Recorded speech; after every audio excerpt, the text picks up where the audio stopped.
Mubarak on trial for being America's henchman. Murder and corruption. UN says Syria's murder of civilians is maybe a bit not nice, isn't it? Just a little bit. All is well as world poodles for corporate scum who own the planet go on holiday. Hello, witnesses for the prosecution. Welcome to the FKN Newz. I'm only obeying orders. Here are the headlines tonight. Egypt's ex-president Hosni Mubarak confessed to getting caught and being held against his will on the opening day of his trial in Cairo. For the first time ever, an Arab country has, of its own volition, using the army still paid for by America, put its former ruler on trial.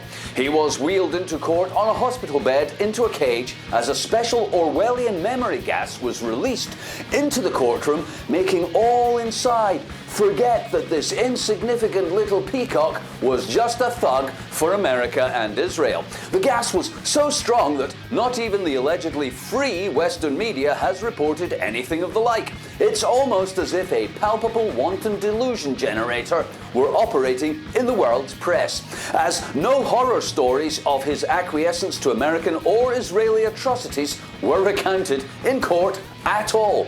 Not a single mention of his years of brutal dictatorship backed by these fascist states who pumped arms and hyped militarism and nationalism were breathed by anyone, anywhere. Instead, the charges against him are conspiring in the killing of protesters and abusing power to amass wealth. I thought they were qualifications for Western support. No? Well, the 83-year-old is being tried with his sons, who deny they would ever have backed repressive border controls on Gaza without billions in military aid for decades. Anyway, Mr. Mubarak was forced from office by mass demonstrations in February. The charge of ordering the killing of protesters carries the death penalty, and to be honest, the sooner he's dead, like Saddam and Osama, the better. I mean, it's so embarrassing having people appear in public spilling the beans on, let's say, CIA torture, killing of rendition suspects, or Egyptian assassination policy dictated by Mossad, fake terror attacks, Western-sponsored wars and biological warfare, etc., blah, blah, blah. Not that I'm saying that happened, just that it would be embarrassing if it did. Some 3,000 soldiers and police were drafted in to maintain order at the trial. They were fresh from Tahrir Square, where they used live rounds and tear gas to clear protesters who claimed the same fuckers are still running the country. Over the past month, there have been renewed sit-in protests in Tahrir Square by people angry with the slow pace of change. But while no one was watching, the army moved in and slaughtered them all. I'm only joking. They just gassed them, beat them, arrested them, and put their names on a secret government watch list. Oh, freedom! And there will be more on that story later. Syrian troops and tanks have been killing and harming many more people than Saudi Arabian troops, or Bahraini, or Israeli, or Yemeni, or Qatari, or Emirate troops this week. They have advanced deep into the city of Hama and blown lots of fucking shit and people up, putting an end to weeks of not being in the news. Putting an end to weeks of anti-government protests. After days of debate, the UN Security Council has agreed on the wording of a statement to condemn the violence. The 15 mealy-mouthed, worm-tongued, hypocritical, toothless, gumless, talking shop tossers member council formally adopted this statement condemning the widespread violations of nice things you might do to your population in relation to human nicey rights, and the use of force against civilians, even very pesky annoying ones, by a sovereign and independent Syrian authority, and called for those responsible to be held accountable, but not to anything really bad, lest the world start wondering what happened in Bahrain when all those Saudi thugs went to town. The continuing violence drew a strong response from UN Secretary General Ban Ki-moon. Mr. Assad, he said, must be aware that under international humanitarian law, this is accountable. Going on not to say, don't we look like a bunch of tossers when this shit happens? Would despots please stop making us look like Israeli apologists that we are? Because we've never said anything like that about them. Look, I don't want to rag on Israel, really I don't. Everybody's entitled to a nation carved out by violence and to subject its people to lies and get away with anything it wants to, just like the rest of the countries. But shh!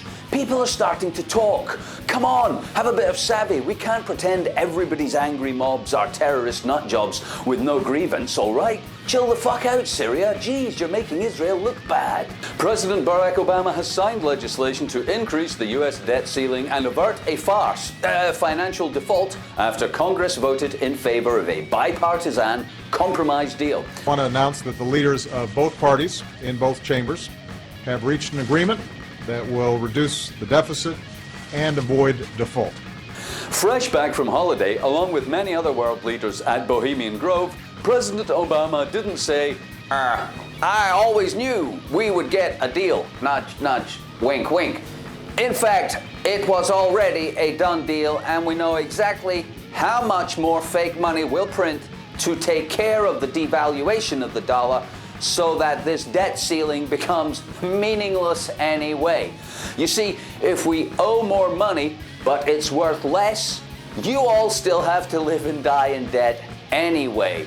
You can see how that works there. You don't hear much about Bohemian Grove these days. Maybe it's unfashionable to talk about our world leaders dressing in robes and taking part in a ritual sacrifice of a human. But while the US was struggling to find a solution to the debt ceiling, the country's elite were partying the woods of California, called Bohemian Grove.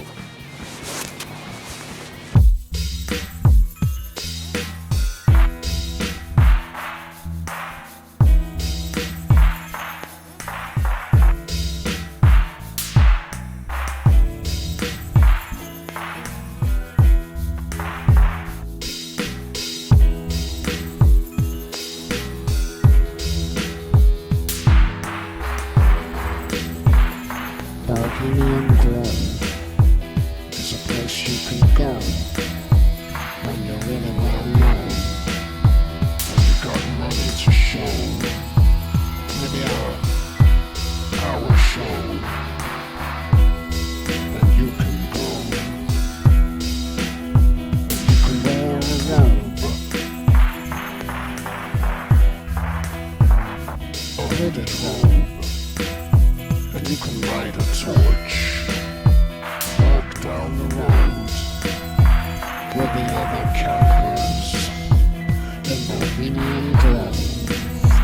On your way to an owl that is 40 foot tall, and in front is a rock where you're gonna burn, where you're gonna burn, where they burn. They burn an effigy of a human being in a ritual from the Canaanites in the Old Testament.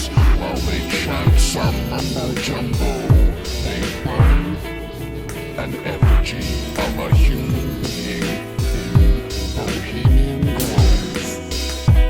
Now you know. Now you know about Bohemian Grove. There's nothing wrong with the people who go.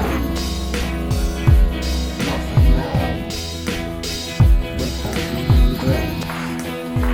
Did you hear it on the news? Why don't you check it on YouTube? I see some video of what they do there. I've seen them in the flaming lights march down to the owl and burn the body on the rock in front of the water in Bohemian Grove, where you can wear a robe and chant mumbo jumbo to Malach, Malach, Malach, Malach.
effigy of a human being.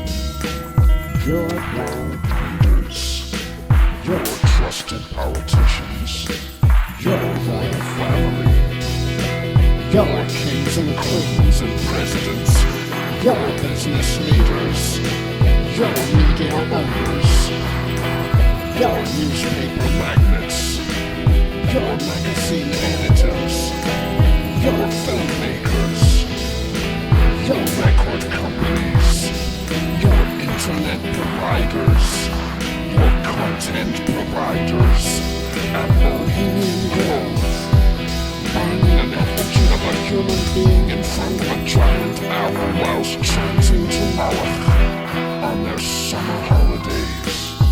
So now you know. Now you know. Now you know.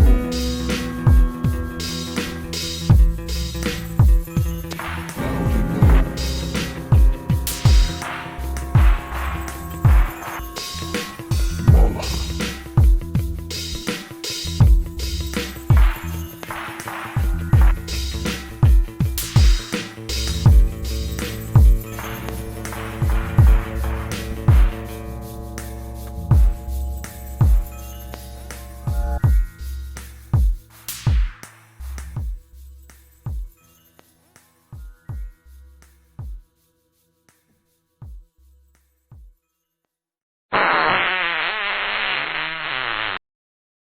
Getting born used to be pretty straightforward.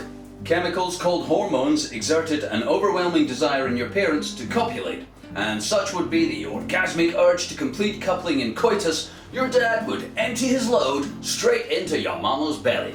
Their seed mixes and the music begins. This method of reproduction has served DNA for millions, if not billions of years. The whole egg, sperm, soup sex is wildly popular with nature. Mammals, fish, lizards, yeah, even the birds and the bees fuck, come, shoot and score. It totally works.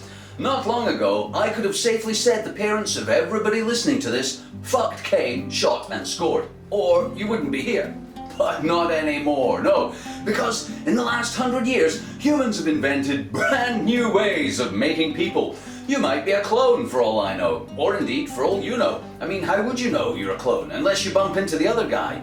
Or guys. I mean, what if they made lots of you?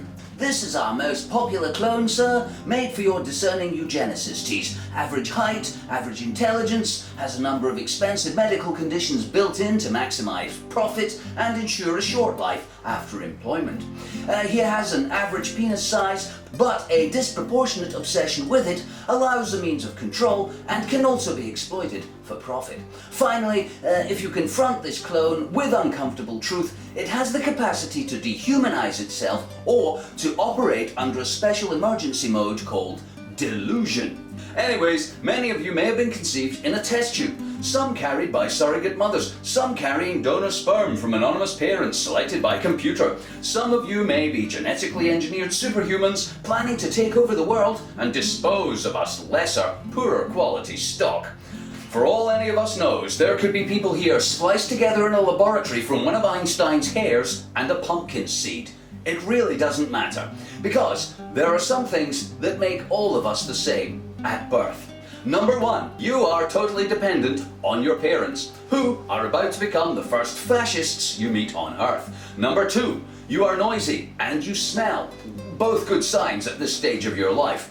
Number three, your consciousness and senses are second in complexity only to the universe itself. The life you are about to experience is like a magical dream, but you will wake up in the same body, no matter what the hippies say.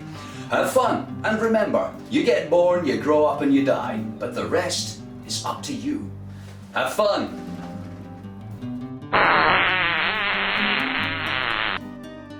And finally, in the UK, news organisations fight police requests for riot footage. Police are seeking footage and photographs taken at riots this July, but news organisations claim it could lead to an increased safety risk for camera crews and reporters. I mean, they don't mind spying on anyone at all. It's just the thought of getting hurt that worries them. You can fuck the people over and tread on their rights all day. We'll be right with you, but gosh, we wouldn't want to get hurt in the process. Thanks, and now the weather. The planet's fucked, it is your fault, and it's getting worse. Join me next week to see if anything has changed.